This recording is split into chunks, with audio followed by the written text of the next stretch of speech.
Buenos días, chicos y chicas. Venga, vamos con otra clasecita. Y queda un día menos. Ánimo y besitos para todos. Vamos a terminar, queda muy poquito. Para las alteraciones y las enfermedades, que me queda muy poquito de explicaros del aparato respiratorio. Venga, ánimo, fuerza, vamos con ellos. Vamos a ver qué es el derrame pleural. Pues el derrame pleural, la palabra lo dice, pues lógicamente es líquido que sale de la pleura. ¿Por qué puede pasar? Porque se produce mucho líquido de más o porque se reabsorbe muy mal, ¿vale? ¿Qué deciros? Que se oye ruido, como si rozaran las pleuras por falta de líquido. Cuando se reabsorbe mucho, se oye ruido en al oír o en la auscultación, perdón. También en la radiografía se ve una cosa característica en la que tampoco tenemos que entrar mucho, que se llama la línea de Damoiseau. Es francés, o sea que escrito Damoiseau, ¿vale? Bueno, con que veáis que esa línea es característica, punto. A ver, ¿qué puede pasar en el derrame pleural? Pues puede haber pleuritis, inflamación de la pleura. Y se puede inflamar la pleura. Acordaos que había dos hojas, la visceral y la parietal, ¿de acuerdo? Entre medias, entre ellas el líquido. Y pleuritis puede haber sin derrame o puede haber pleuritis con derrame, a la que llamaremos exudativa. Puede ser también se puede formar una pleuritis debido a una tuberculosis. ¿Qué decíos? Que se clasifican las pleuritis, por ejemplo, según su determinación bioquímica. Puede ser exudado. El exudado, cuando hablamos de exudado, es porque es líquido opaco y tiene coágulos. Trasudado, que es cuando el líquido es clarito sin coágulos. Puede ser un quilotórax, cuando el líquido es lechoso, que se suele producir por traumatismos o por tumores, por linfomas. ¿Qué pasa? Es líquido linfático que se hace o se mete en la como estoy hoy, en la cavidad de la pleura. Muy bien.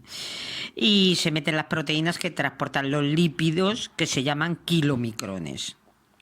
Puede ser un pseudoquilotórax, que se suele asociar a la tuberculosis, o puede ser hemotórax, que es hemotórax, pues encontraremos líquido en ese tórax. Bueno, vamos a ver y hablar del neumotórax, que es aire en la cavidad pleural, lo hemos dicho antes, ¿de acuerdo? Y hay clase de neumotórax. El neumotórax primario, espontáneo, o sea, surge primariamente porque se rompe alguna parte de esa pleura y se suele dar en fumadores.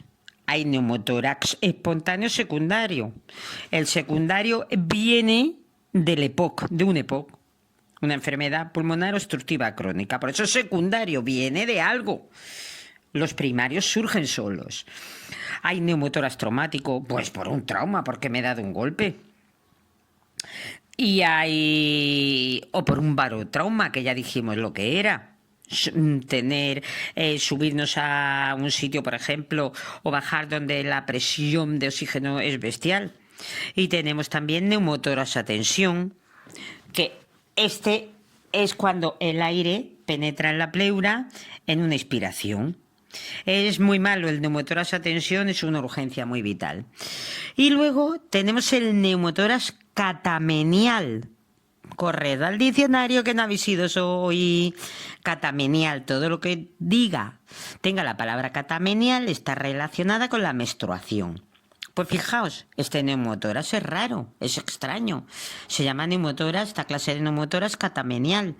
Es también espontáneo, pero se puede dar en mujeres mayores de 25 años durante los 2 o 3 primeros días, o bueno, antes o después, ponen algunos libros de la menstruación. Fijaos, ¿vale? Y luego, también cuando si leemos por ahí neumotórax paroxístico ya dijimos, de repente, ¡pua!, bruscamente. Es algo brusco, que aparece de repente. Bueno, en la manifestación, que sepáis, también lo podéis apuntar, paroxístico, una manifestación brusca de una enfermedad. Venga, vamos con la insuficiencia respiratoria, que tal vez con esto ya terminemos con las alteraciones. Bueno, para empezar os tengo que decir que la presión arterial de oxígeno, que se ve siempre escrita PaO2, es superior a 80 milímetros de mercurio, ¿de acuerdo? Y la presión arterial de anhídrido carbónico, PaCO2, normalmente oscila entre 35 y 45 milímetros de mercurio. Preguntita de examen. Cosas que me tengo que saber ahora. Si me he aprendido lo otro, pues ahora sé que hipoxemia, hipo por debajo, prefijo hipo por debajo, es donde la presión de oxígeno es inferior a 80 milímetros de mercurio. Hipercadmia, donde la presión del anhídrido carbónico, hiper, aquí es más, hiper, prefijo, hiper más, está por encima de 45 milímetros de mercurio. ¿De acuerdo? Y ya dijimos otra palabra, que era la hipoxia, ya distinguimos, a ver si nos acordamos. Muy bien, ya eso se da en anemia, en shock, bueno, ya lo hemos visto en su día. Normalmente, ¿qué decimos que es una insuficiencia respiratoria? Pues hablamos de insuficiencia respiratoria si la presión de oxígeno es inferior a 60 milímetros de mercurio, que puede estar asociada o no a que se eleve la presión, ojo, de anhídrido carbónico. Chicos y chicas, sigamos. Que es una insuficiencia pulmonar también, pues igual que la respiratoria. ¿Cuándo se da? Cuando no funciona, se puede dar una insuficiencia pulmonar cuando no funciona las venas pulmonares. Vena pulmonar es la que lleva la sangre de la arteria pulmonar al ventrículo derecho. ¿Por qué puede ser? Pues por ejemplo por una hipertensión. Hay hipertensión pulmonar. Hiper, ya lo sabéis, más por encima de tensión. Muy bien. ¿Qué causas puede haber para la insuficiencia respiratoria? Pues un montonazo. Que tengamos afectado el sistema neurológico central, que puede ser por accidentes cerebrovasculares, puede ser también porque afección neurológica del sistema periférico, por el neuromuscular, porque se nos obstruyan las vías aéreas superiores o inferiores, por el EPOC, porque se nos obstruya el parénquima pulmonar, que era el parénquima. A ver, ¿os oigo? Muy bien. Chicos, me encantáis. El parénquima era el tejido alveolar donde están los alveolos. ¿Y qué manifestaciones clínicas podemos observar? O sea, signos ¿vale? Pues tenemos sintomatología y signos. La piel se pone muy caliente, taquicardias, palidez, hipotensión, me agito mucho psicomotrizmente. Hay síntomas pulmonares como mucha tos, expectoración, se me altera la respiración con taquipnea. Muy bien. Terminado, chicos. Terminado las alteraciones. Pero voy a seguir un poquito más, aunque tenga que ver y no tenga. Pero claro que tiene, estamos en el mismo tema. Empezamos oxigenoterapia, chicos. Venga, ánimo. ¿Qué es la oxigenoterapia? Pues terapia, curar, terapia, hacer terapia para curar o para prevenir con oxígeno. Está muy clara la palabra. Es administrar oxígeno gaseoso, que el oxígeno gaseoso es una mezcla de aire que se enriquece con oxígeno porque no lo podemos dar puro a un paciente. ¿Para qué? Para que vuelva a tener o tenga su tasa normal de oxígeno en sangre. El oxígeno es un gas. Es incoloro, es inodoro. Ojo, muy inflamable y muy explosivo. Por lo que, ojo al manejarlo. Si administráramos oxígeno puro en un periodo largo, es muy peligroso, pues produce lesiones en el pulmón y en el cerebro. Es muy irritante. Por eso se utiliza mezclado con aire. ¿De acuerdo? Con una concentración de oxígeno superior a la normal. El aire que respiramos tiene un 21% de oxígeno. Pues aquí lo subimos. Dependerá de según la técnica que usemos en la oxigenoterapia, que ahora después lo veremos. ¿Para qué nos sirve la oxigenoterapia? Pues cuando tenemos hipoxia, que puede ir acompañado o no de hipercadmia. Ya no os tengo que explicar lo que es. Muy bien. Cuando tenemos síntomas de asfixia, cuando nos hemos ido a grandes alturas, cuando tenemos una intoxicación por gases o una insuficiencia respiratoria o lesiones del sistema nervioso central, ya lo dijo, o alteraciones en mi cuerpo que me hacen difícil que transporte el oxígeno en mi cuerpo. ¿Qué dijimos que era hipercadmia? Seguro que lo he dicho, pero refresco. El aumento de la presión parcial de dióxido de carbono. Se mide en la sangre arterial y hipercadmia le llamamos cuando está por encima de los 45 milímetros de mercurio. ¿Qué es hipoxemia? Disminución anormal de la presión parcial de oxígeno en la sangre arterial, por debajo de 80 milímetros de mercurio. Ojo, en algunos libros, en algunos temarios lo he visto como el 60%, por menos del 60%, ¿vale? Ya os digo que no suelen hacer esto, pero bueno, no suelen hacer estas preguntas. Bueno, prosigamos, chicos. Ojo que creo que ya lo dije. Hipoxia, falta de oxígeno en los tejidos. Hipoxemia, déficit de oxígeno que es transportado por la sangre. Venga, pues con toda esta explicación vamos a hablar de qué métodos de administración de oxígeno tenemos. Bueno, para todo esto primero vamos a hablar de qué es el equipo de oxigenoterapia. Para empezar, en un hospital hay un sitio central del oxígeno, ¿vale? Un almacén central de oxígeno, o balas, bombonas o tanques de oxígeno, pero muy grandes, ¿vale? Lo normal es que haya una central de oxígeno en todos los hospitales, que llega a los enfermos por las habitaciones a través de unas tuberías. Venga. Ahora, un equipo de oxigenoterapia. ¿Qué tiene que tener? Aparte del oxígeno, lógicamente, las balas del oxígeno. Que si no están en una central, pues son unos cilindros de acero que tienen oxígeno siempre. El oxígeno, si está encerrado, una presión superior a la atmósfera y temperatura de 21 grados centígrados. Hay muchos tamaños. Hay desde los que contienen 6.000 litros hasta los que contienen 150. ¿Cómo expresamos la capacidad que tiene la bala? En litros, en atmósferas de presión, en milímetros de mercurio. ¿Qué otra parte tiene? ¿Qué otro mecanismo? Tenemos el manómetro. Es el que mide la presión de oxígeno.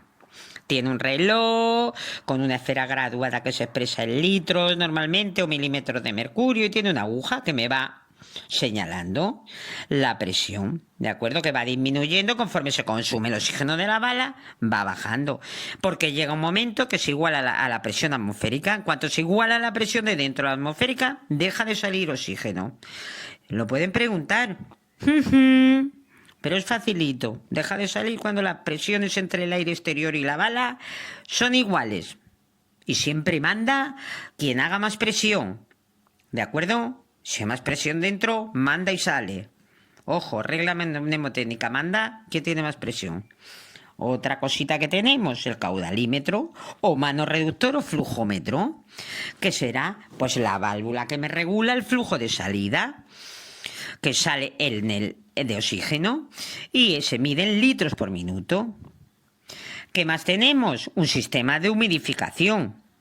Pues como el oxígeno es muy irritante y puede producir lesiones en el pulmón y en el cerebro, tiene que pasar el gas por un frasco cerrado con agua destilada. ¿De acuerdo? Siempre tiene que haber ahí, siempre hay un burbujeo constante. El frasco tiene 2 tubos, salen 2 tubos, uno va al extremo del agua y el otro se conecta con el oxígeno. Pues muy bien. Muy importante, lo preguntan también mucho, parece que soy pesada, pero quiero recalcar las preguntas donde preguntan mucho. Vamos a ver, la presión cuando sale del hospital de una central, la presión ya va dada, no necesitamos que se mida, ¿de acuerdo? Bueno. Ahora vamos a ver los distintos. He hablado un poco de las partes. Vamos a hablar los distintos dispositivos que hay para administrar oxígeno. Vamos a empezar. Y tenemos la sonda o catéter nasal. Siempre esto lo coloca la enfermera, ¿eh? Y hay que cambiarla, es un tubito que se debería de cambiar de fosa, de agujero nasal 2 veces, ¿de acuerdo? Al día. Peligro si no está bien colocada, porque puede perder oxígeno y podría ir al abdomen y producir algo malo, una distensión gástrica por lo menos. El tubo tiene diferentes grosores, es de goma o plástico flexible y transparente. El extremo es romo, lógicamente, y tiene varios orificios en los 3 últimos centímetros. Se utiliza, se mete por una fosa nasal y tiene que llegar hasta la orofaringe. Lo fijaremos con un esparadrapo. ¿Cómo será el esparadrapo? Pues siempre hipoalergénico. ¿Qué tengo que deciros yo, hombre? Para que no nos dé ninguna alergia. Hay que vigilar muchísimo la posición, cambiarse cada 42 horas. Ojito, puede irritar la mucosa nasal y la orofaringe. Las concentraciones serían de un 30 a un 35% de oxígeno y con un flujo de 1 a 5 litros. Ya sabéis que no estoy muy de acuerdo con que pregunten esto porque podría ser muy impugnable. ¿Vale? ¿Cómo lo veis? Pues ahora vamos con las gafas nasales o cánulas nasales también llamadas. ¿En qué se diferencia? Pues que estas tienen un pitorrito para cada fosa nasal. Es cómodo porque puedes hablar, comer, pero no son aptas como lo anterior para pacientes con obstrucción nasal u otro problema. ¿Qué inconveniente tienen? No tienen un dispositivo para regular la concentración de oxígeno y resecan mucho las mucosas. La concentración que llevan es menor del 40%. Bueno, en algunos sitios nos habla del 22 al 45% y de 5 a 6 litros. Son efectivas y se lavan con agua, jabón, desinfectante y se tiene que secarse muy bien. Luego vamos a hablar de las mascarillas, pero mascarillas vamos a ver que hay muchas clases. ¿Qué le pasa a las mascarillas? Primero deciros que si no se ponen bien se puede perder oxígeno y un exceso si lo fijamos de más muy apretadas producen irritación. Lo que pasa que ¿qué pasa? Que se tienen que quitar para comer, pero si tienes un problema grave de falta de oxígeno pues es jorobado, ¿de acuerdo? Venga, pues vamos a hablar de las clases de mascarilla.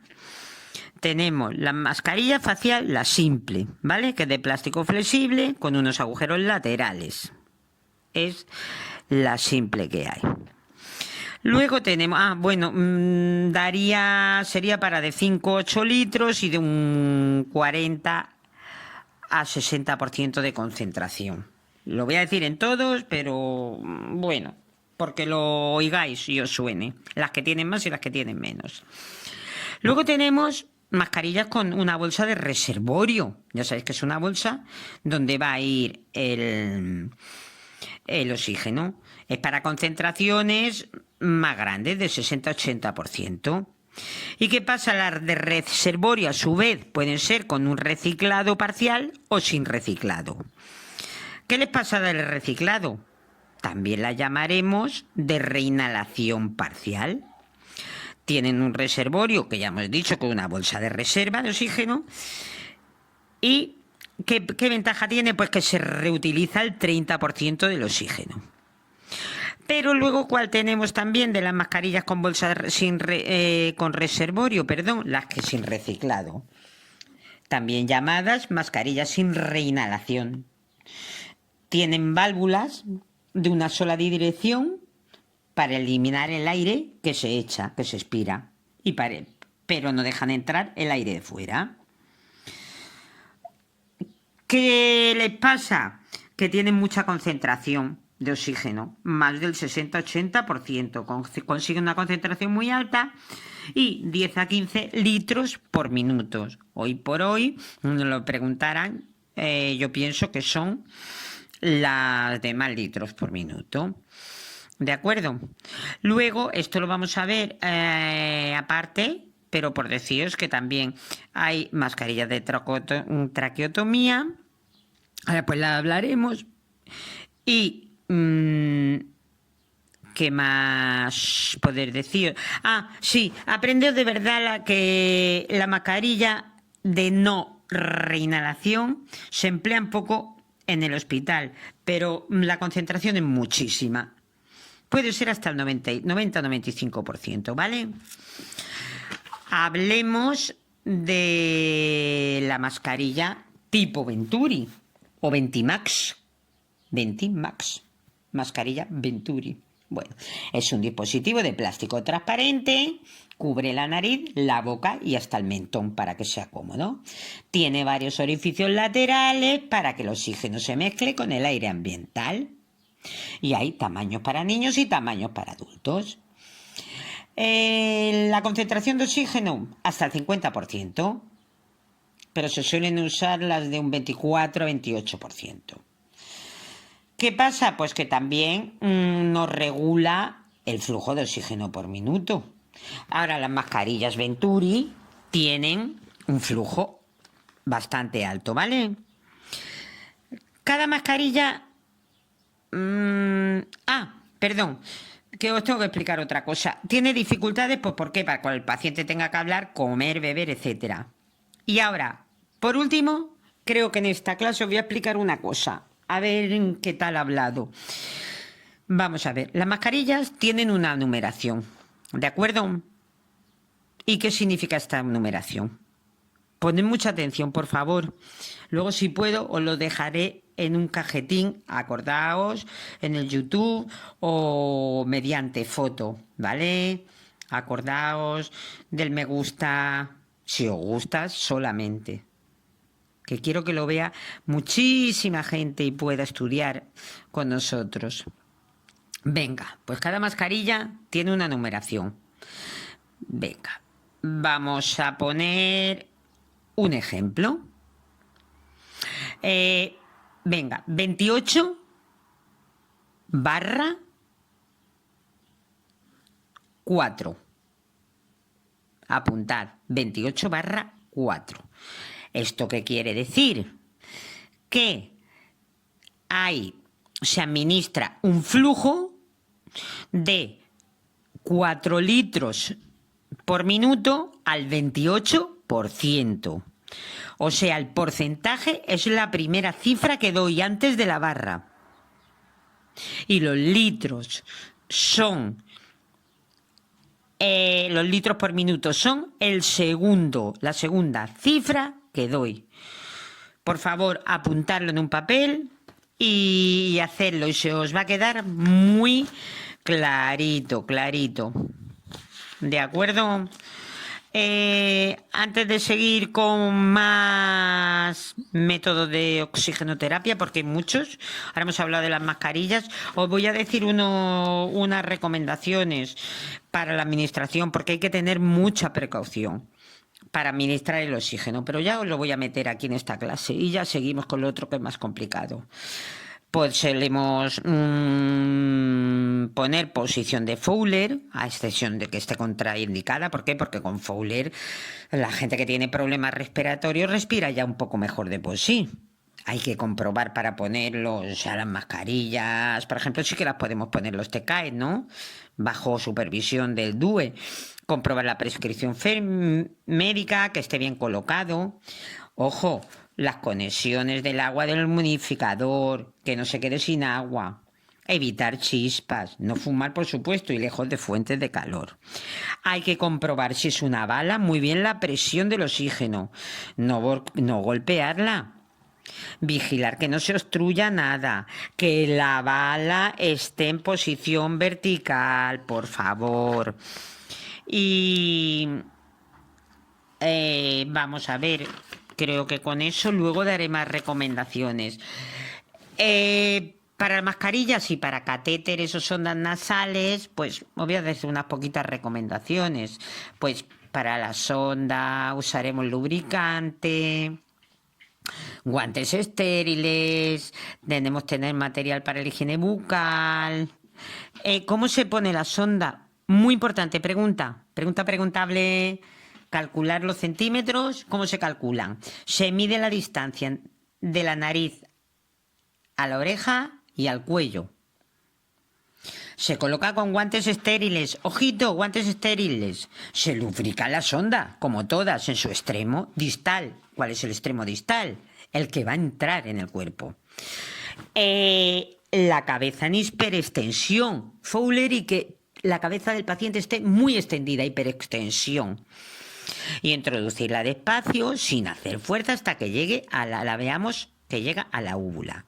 Fijar la sonda, conectarla, poner bien el flujo de la salida de oxígeno y cambiar cada 48 horas.